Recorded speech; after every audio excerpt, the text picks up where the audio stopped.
नमस्कार, मैं सूरज भान और आप देख रहे हैं पिनाका टाइम्स। दर्शकों से अनुरोध करूंगा जुड़ जाएं, क्योंकि जैसा कि आप कैप्शन नीचे देख पा रहे हैं कि मारुति कार लेने से पहले आप सावधान हो जाएं।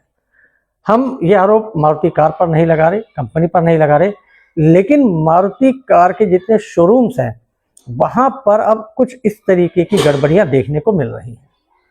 आपको बता दें, मामला दिल्ली से जुड़ा है, जहां पर एक महिला ने अपने आप को आग लगा ली।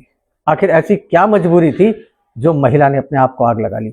68% वो महिला झुलस गई है। पहले गुरु तेग बहादुर अस्पताल में एडमिट थी और अब उसे सफदरजंग अस्पताल में रेफर कर दिया गया है। दरअसल मामला आपको बताते हैं और क्यों कह रहे हैं सावधान हो जाएं। महिला ने पिछले साल यानी 2025 में जुलाई में वैगनार कार बुक कराई थी। महिला को, जैसा आप शोरूम में गए होंगे, जो भी कार लेने गए होंगे, तो उनको सेल्समैन मिलता है। अलग अलग सेल्समैन होते हैं, किसी में 10, किसी पर क्षमता अनुसार। सेल्समैन को 11,000 रुपए की पर्ची एडवांस देकर गाड़ी बुक करा दी जाती है। महिला और उसके दंपति का पति जो कार लेने के लिए दोबारा जाते हैं तो देखते हैं कि अभी कार की डिलीवरी नहीं हुई है, तो उनको वही सेल्समैन दोबारा मिलता है और कहता है कि आप हमें कुछ पैसे और दे दो, हम आपको गाड़ी जल्दी डिलीवर करा देंगे। यहां पर बात यह है कि 11,000 रुपए की पर्ची जो है, वो जो एडवांस बुकिंग होती है, वो शोरूम वालों को दे दिया गया। कई महीने बीत गए, लगभग 2 महीने। सेल्समैन फिर संपर्क करता है कि आपको गाड़ी किस पर्पज से चाहिए, तो उन्होंने कहा हमें गाड़ी टैक्सी में चलानी है। तो उसने कहा टूर की गाड़ी आपको दिलाएंगे, उसके लिए शायद उसने कुछ पैसे और जमा कराए। धीरे धीरे राशि जो है वो 2.5 लाख के पार कर जाती है। गाड़ी अभी भी नहीं मिलती है। इतने में होता क्या है कि जो सेल्समैन है वो फ्रॉड निकलता है।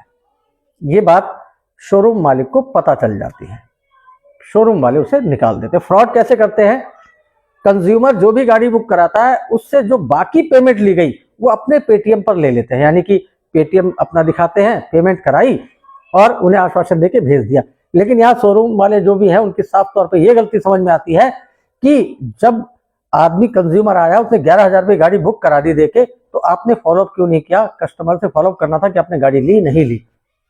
इसके बाद शोरूम अपना पल्ला झाड़ लेता है।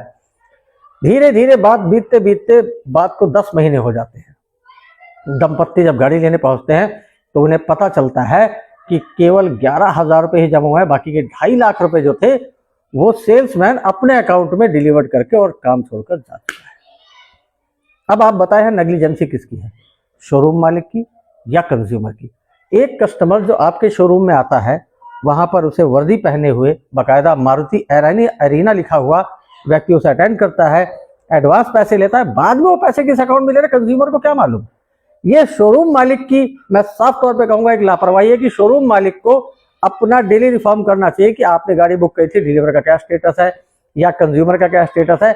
10 महीने वो दंपत्ति धक्का खाते रहे। 10 महीने बाद जब उन्हें पता चला, फिर शोरूम मालिक ने कहा कि आप इसकी एफआईआर करा दीजिए। उन्होंने बाकायदा पुलिस में शिकायत दे दी और कंज्यूमर को भटकने के लिए छोड़ दिया जाता है। वो ही तगादा करता है, वो जाती है बार बार, लेकिन जो सेल्समैन ने फ्रॉड किया था वो उसे किस्तों में 1-2 बार पैसे भी देता है, कभी 10,000, कभी 15,000 रुपए। अंततः जब 8 तारीख को, जिस दिन घटना घटी, 8 तारीख को महिला दोबारा उस व्यक्ति के घर जाती है जिससे फ्रॉड किया था। वो उसे धमकाकर, भला बुरा कहकर भगा देता है। महिला एक सामान्य परिवार से है, 3 बच्चे हैं उसके, पति समेत 5 लोगों का परिवार है। वो जब दोबारा शोरूम में आती है तो वहाँ शोरूम के मैनेजर अंकित उनसे मिलते हैं। अंकित को अपनी पूरी बात बताती है और अंकित ये कहकर पल्ला झाड़ लेते हैं कि जी फ्रॉड उसने करा है और कईयों के साथ करा है। लेकिन यहाँ शोरूम मालिक अपनी जिम्मेदारियों से पीछा छुड़ाता हुआ इसलिए दिख रहा है क्योंकि आपका कंज्यूमर था, 11,000 रुपये आपने लिए, उसने जो भी पेमेंट करी आपकी छत के नीचे करी, आपके शोरूम के अंदर करी। अब उसे ये नहीं मालूम कि व्यक्ति खाते में किसके पैसे ले रहा है। अगर जब पहली बार उसे 11,000 रुपये लिए थे और उस समय भी उसके बाद आपने कोई स्टेटस नहीं जाना, जब उसने अवेयर करा दिया तो कस्टमर को धक्के खाने के लिए छोड़ दिया कि आप शिकायत करिए, आप अपना पैसा वसूलिए। आखिर फ्रॉड तो आपकी छत के नीचे हुआ था, इस सवाल का जवाब कौन देगा?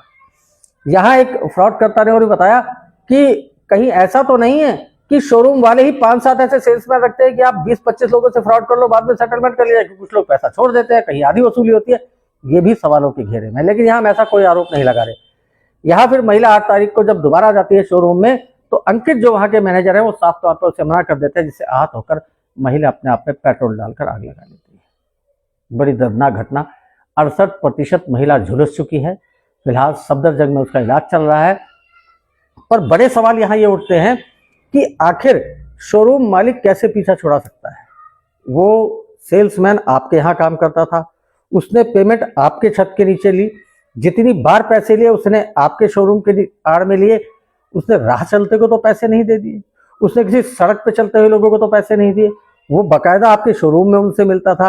आपके पास सीसीटीवी है, आपके पास तमाम उपकरण रहते हैं। आप रिवाइज क्यों नहीं करते कि इस व्यक्ति ने 10-11 हजार रुपए की गाड़ी बुक की थी, इसका डिलीवरी स्टेटस क्या है। वो आदमी 2.5 लाख का फ्रॉड करता है और चला जाता है, जाने कितने लोगों से किया होगा उसने। ये भी संभव है, ऐसा तो इस संभावना से इनकार नहीं किया जा सकता।